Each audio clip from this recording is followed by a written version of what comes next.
साथियों, खबरों के सागर में आपका हार्दिक स्वागत। मैं हूं आपका अपना जगदीश हसीजा और मेरे साथ है दर्शन गिरी जी, जो जिला पार्षद है हिसार से, और लोकसभा चुनाव को लेकर इनसे चर्चा करते हैं। प्रणाम। ओम नमो नारायण। आपको भी, आपके सब दर्शकों को, देशवासियों को जय श्री राम। महाराज जी, क्या कुछ लग रहा है चुनाव में? भारतीय जनता पार्टी 10 की 10 सीटें जीत के आ रही है। ये एक धरातल की बातें हैं, वो कोई हवाई दूसरी पार्टियों की तरह नहीं है।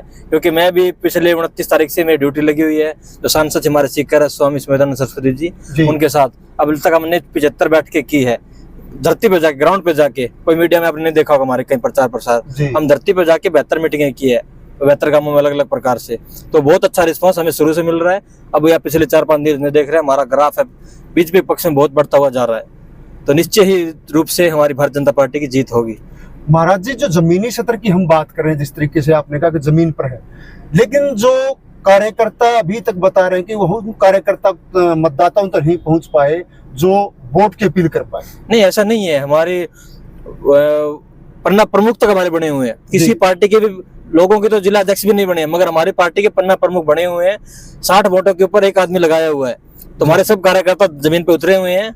हमारे कार्यकर्ता हैं मगर वो दिखते नहीं है, फोटो कम खिंचाते हैं हमारे कार्यकर्ता, दूसरों की तरह हल्ला कम करते हैं और काम ज्यादा करते हैं।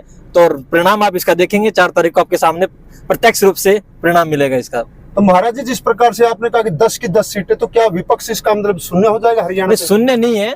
विपक्ष का जो मोदी जी ने काम किया जनता के लिए, गरीब के बच्चों को नौकरी लगाया है, पहले पैसे ले लेके खर्ची पर्ची से, और ये जेपी जी तो अभी भी कह रहे हैं कि हम पर्ची चलेगी, हमारी खर्ची चलेगी, हमारे कार्यकर्ता लगाएंगे। और बीजेपी ने, मोदी जी ने किसी गरीब, लाचार, बेसहारा, चाहे अमीर हो गरीब हो, जो पढ़ने वाला बच्चा है उसको नौकरी लगाया है। किसानों के लिए सोलर लाइटें दी है। जो पहले हजारों लीटर तेल खत्म होता था, जैसे भी गेहूं कट गई है, कपास की बिजाई होनी है, तो तेल के लिए, और वो सोलर मोदी जी ने लगाए हैं। खाद में सब्सिडी दे रहे हैं और किसान निधि मिल रही है।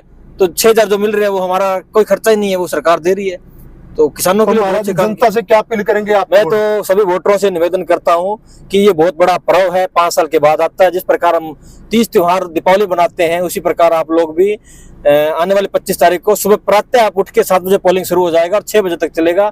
आप निश्चित रूप से उस दिन छुट्टी लेके, जिस प्रकार त्योहार पे छुट्टी लेते हैं, छुट्टियां होती है, उसी प्रकार आप एक वोट डालेंगे और कम से कम एक वोटर 11 अपने और दूसरे साथियों को लेके वोट डलाएगा। तो हम निश्चय ही अखंड भारत का सपना, मोदी जी का विकसित भारत का सपना है, वो जरूर सफल होगा। ओम नमो नारायण। जय गौ माता, जय गोपाल।